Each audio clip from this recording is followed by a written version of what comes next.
साख के पत्ते नहीं जो टूट जाएं, कह दो आंधियों को कि औकात में रहे। आपका ये अवैध कार्रवाई है, इस अवैध कार्रवाई को हम नहीं होने देंगे। और नीतीश कुमार जी सुन लीजिए, हम वो सीओ साहब भाग गई, चूंकि जनता हम लोगों ने कहा है उनको आइए, गोली से ज्यादा तेज बोली चलता है महोदया। तो हम लोग घेरा डालो, डेरा डालो इसी ब्लॉक के प्रांगण में। नीतीश कुमार जी अपने डीएम और सीओ के माध्यम से गरीबों को लगातार चारों तरफ संपाचक में देख लीजिए पूरा बुलडोजर राज कायम कर दिए हैं। आप इनके वोट से आप सरकार बना ले रहे हैं, लेकिन आप उन्हीं को आप उजाड़ दीजिएगा। संपाचक अंचल कार्यालय के प्रांगण में भाकपा माले द्वारा प्रतिशोध प्रदर्शन और धरना का आयोजन। सैकड़ों लोगों ने लिया भाग। प्रशासन पर गरीबों का घर उजाड़ने का आरोप। तो सबसे पहले नमस्कार, आप देख रहे हैं न्यूज इरा और मैं आपके साथ विपिन। मंगलवार को भाकपा माले प्रखंड सचिव सत्यानंद कुमार के नेतृत्व में संपाचक में प्रदर्शन और धरना कार्यक्रम का आयोजन किया गया। कार्यक्रम की शुरुआत संपाचक प्राथमिक विद्यालय से होते हुए उप स्वास्थ्य केंद्र से अंचल प्रांगण तक की गई। प्रदर्शन में सैकड़ों लोगों ने भाग लिया। धरना में भाकपा माले नेताओं ने राज्य और केंद्र सरकारों पर गरीबों को बुलडोजर के जरिए घर उजाड़ने का आरोप लगाया। प्रखंड सचिव सत्यानंद कुमार ने कहा कि राज्य और केंद्र सरकारें भू माफियाओं के दबाव में गरीबों को जबरन उनकी जमीन और झोपड़ियों से बेदखल कर रही है। उन्होंने आरोप लगाया कि बिहार सरकार ने भूमिहीन परिवारों को 5 डिसमिल जमीन देने की घोषणा तो की थी, लेकिन यह अब तक जमीन पर नहीं उतर सकी है। अलबक्कसपुर, तारनपुर और गोपालपुर जैसे क्षेत्रों के उदाहरण देते हुए उन्होंने कहा कि कई गरीबों के पास आवास के पर्चे तो हैं, लेकिन उन्हें आज तक बसाया नहीं गया है। धरने में शामिल नेताओं ने कहा कि पटना के नजदीक होने के बावजूद संपाचक जैसे क्षेत्रों में विकास दूर की कौड़ी है। उन्होंने आगे कहा, करीब वर्षों से जमीन पर बसे थे, उन्हें बेदखल करने के लिए नोटिस थमा दिए गए हैं। दरियापुर, चंदाचक, खैराटाली, सदानी चक जैसे क्षेत्रों में गरीबों की झोपड़ियों को बुलडोजर से उजाड़ने की कोशिश की जा रही है। वक्ताओं ने बिहार सरकार से भूमिहीन परिवारों को 10 डिसमिल आवासीय और 1 एकड़ कृषि भूमि जमीन देने की मांग की। उन्होंने मनरेगा मजदूरों के लिए साल में 100 दिन का काम और 600 रुपये दैनिक मजदूरी की गारंटी, वृद्धा, विधवा और विकलांग पेंशन को बढ़ाकर 3000 करने, गरीबों के लिए 200 यूनिट मुफ्त बिजली और बकाया माफी की मांग की। धरने को संबोधित करते हुए सुरेश चंद्र ठाकुर, धनराज पासवान, संदीप कुमार यादव और अन्य नेताओं ने कहा कि सरकार गरीबों को उजाड़ने की साजिश कर रही है। भू माफियाओं के कब्जे वाले जमीन की जांच कर गरीबों को उनकी हक दिलाने की मांग की गई। भाकपा माले ने चेतावनी दी कि यदि उनकी मांगें पूरी नहीं हुई तो साल 2025 के बिहार विधानसभा चुनाव में जनता इसका जवाब देगी।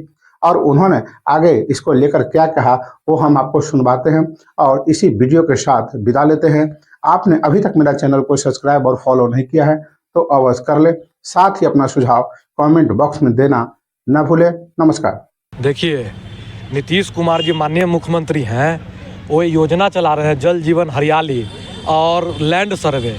ये 2 योजनाओं के नाम पर गरीबों को उजाड़ने का बड़े पैमाने पर और भू माफिया के पक्ष में काम करने का, ये जहाँ भी देखिए आप गरीब के चाट को कबार करके, अरे भाई गरीब को रहने के लिए फंडामेंटल राइट गारंटी देता है, बास्कित पर्चा देने के लिए आपको कहता है संविधान कि आप जब सरकार बनाते हैं तो आप गरीबों को पर्चा दीजिएगा। गरीब लैंडलेस है, भूमिहीन है, अगर थरिया के नीचे वाला जमीन और सर के ऊपर वाला छत गरीब का अगर नहीं है तो आप सरकार होने के नाते उसको सुनिश्चित करने की गारंटी लेते हैं, न कि उसको कबार के फेंक देना। तो नीतीश कुमार जी अपने डीएम और सीओ के माध्यम से गरीबों को लगातार चारों तरफ संपाचक में देख लीजिए पूरा बुलडोजर राज कायम कर दिए हैं। चारों तरफ इन्होंने गरीबों को उजाड़ने का काम अब बड़े पैमाने पर कर रहे हैं, जिसके खिलाफ हम लोगों ने आज सीओ, ये अंचलाधिकारी, यहाँ का अंचलाधिकारी महोदया जो है वो लगातार भू माफिया के माफिक, ये एक बीपीएससी अफसर हैं, लेकिन भू माफियाओं से गठजोड़ करके इन्होंने गरीबों का घर को बुलडोजर चलाने का और अल्टीमेटम दे के आया है कि इतना तारीख तक हटा लो और नहीं तो हम 5000 पुलिस फोर्स लेकर के आकर के तुम्हारे घर को कबाड़ देंगे। तो हमारा कहना है कि हम यहाँ आए हैं आपको डिस्कशन करने के लिए, जनता को लेकर के। आइए, गोली से ज़्यादा तेज बोली चलता है महोदया। तो हम मैडम आज अंचल कार्यालय छोड़ के फरार हैं। आप नौकरशाह हैं, संविधान के अनुसार आपका ड्यूटी है जनता का समस्याओं का हल करना, लेकिन उन हल उन समस्याओं को उलझा देना और इस ठंडी में गरीब का आशियाना को उजाड़ देना। इसलिए महोदय हम भी कह देना चाहते हैं, जो जमीन अतिक्रमण है तो उसको अगर सर सीओ हटाती है तो उसमें क्या दिक्कत है? देखिए दिक्कत क्या है, यहाँ पे जो भूमिहीन है, भूमिहीन को आप पहले बसा दीजिए। उजाड़ने से ज़्यादा जरूरी बसाना है। उजाड़ दे करके, उजाड़ के कहाँ रहेगा, आसमान में रहेगा।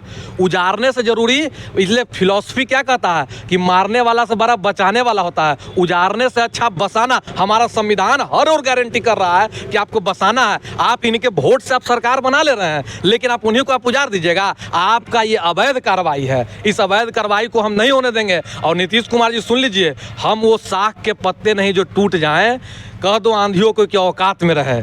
कह दीजिए नीतीश कुमार जी अपने सीओ बीडीओ और भूमाफियाओं को, जिनका अभी सत्ता चल रहा है, औकात में रहने के लिए, गरीबों से पंगा नहीं लेने के लिए। आग का खेल बुरा होता है। पड़ोसी का घर जलेगा ना, समाज में कोई सुख से नहीं रहेगा। एक चिंगारी जब लहकेगा निकलेगा ना तो कितना लोग का लील लेगा।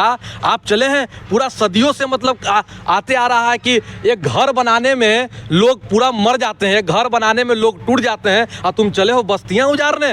ये बस्ती हम उजाड़ने नहीं देंगे किसी भी कीमत पर। और यहाँ का जो अंचल अधिकारी खास तौर पर यहाँ से चिट्ठी निकल कर जाता है और हमारे गरीबों को परेशान करने के लिए बुलडोजर लेकर के पहुँच जाते हैं। तो आपको भी हमारा अल्टीमेटम है कि अगर आप ऐसी कार्रवाई कीजिएगा तो हम इस अंचल को ही गरीबों का बसेरा बना देंगे।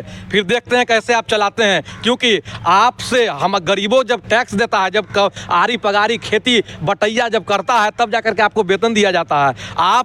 हमसे आप हैं, आपसे हम नहीं हैं। आप नौकर हैं, नौकरशाह हैं। आप जनता मालिक को आप आदेशित नहीं कर सकते हैं। और बात रही आप उजाड़ने का, पहले बसाने की बात, इसलिए आज पूरे 100 फॉर्म दिया गया है, अंचल कार्यालय में जमा कराया गया है, ताकि बसने की भूमि जो कि फंडामेंटल राइट है उसकी सुनिश्चित की जाए। अगर उसका सुनिश्चित नहीं होगा तो हमसे अच्छा ईंट का जवाब पत्थर से देना किसी को नहीं आता है। क्या हाथ में आप पर्चे लिए हुए हैं? क्या आपका क्या पूरा मतलब ये क्या चीज़ का? ये जो पूरे संपत चक के गरीब लोग आए और यहाँ अंचलाधिकारी बोले कि हम मैंने काउंटर लगा करके रैन बसेरा का जो नियम है उसके तहत हम गरीबों को आवास देंगे, लेकिन वो खुद गायब हैं। उनके 2-3 कर्मचारी हैं वो नियुक्त किए हैं, उन्हीं के पास अभी 102 फार्म जमा किए हैं। और लगभग जो यहाँ सरकार के द्वारा लगभग 50 गरीबों को जो ज़मीन का पर्चा दिया गया है, उस पर्चा पर दखल कब्जा दिलाने के लिए यहाँ हम लोगों ने काउंटर पर आवेदन दिया है। काउंटर मतलब यहाँ धरना था क्या ब्लॉक में? धरना और प्रदर्शन दोनों था। तो जब धरना दिया जाता है तो उसके लिए ब्लॉक को सूचित किया जाता है। हम एक अंचलाधिकारी को सूचित करना होता है कि हम धरना देंगे, तो बोल रहे हैं कि आप भागने का मतलब क्या होता है? वो सीओ साहब भाग गई, चूँकि जनता, हम लोगों ने कहा है उनको कि आप जनता को जवाब दीजिए। आपने जनता से फार्म लिए थे कि हम सब गरीबों को बिना वैकल्पिक व्यवस्था के बुलडोजर नहीं चलाएंगे, लेकिन सैकड़ों प्रशासन ले जा करके उन गरीबों के झोपड़ी पर बुलडोजर चला रहे थे, जिसको जनता ने निवेदन पूर्वक उनको बाइज्जत लौटा दिया। और आज भी मैंने आला बक्सपुर मुसहरी से लेके तारनपुर मुसहरी से लेकर के खैरा टाली सब जगह पर वो सर्वे हो रहा है, कहीं सिंचाई विभाग के नाम पर, कहीं नहर विभाग के नाम पर, लेकिन सरकार का कोई योजना नहीं है। अगला कदम आप लोग का क्या? अगला कदम होगा कि अगर हम लोग के गरीबों के झोपड़ी पर अगर प्रशासन जाएगी तो हम लोग घेरा डालो, डेरा डालो। इसी ब्लॉक के प्रांगण में वो जो कर्मचारी लोग जो यहाँ निकम्मे हो गए हैं, जो काम करने वाले कर्मचारी नहीं हैं, उन लोग को कहेंगे कि चले जाइए, यहीं जनता रहेगा इसी ऑफिस में, आप लोग छुट्टी लेकर के चले जाइए। मुख्यमंत्री को कह दीजिए कि आपका विकास के कारण वो जनता यहाँ ब्लॉक में डेरा डाल दिया है। क्या नाम हुआ आपका? मेरा नाम सत्यानंद कुमार, भाकपा माले प्रखंड सचिव सत्यानंद कुमार।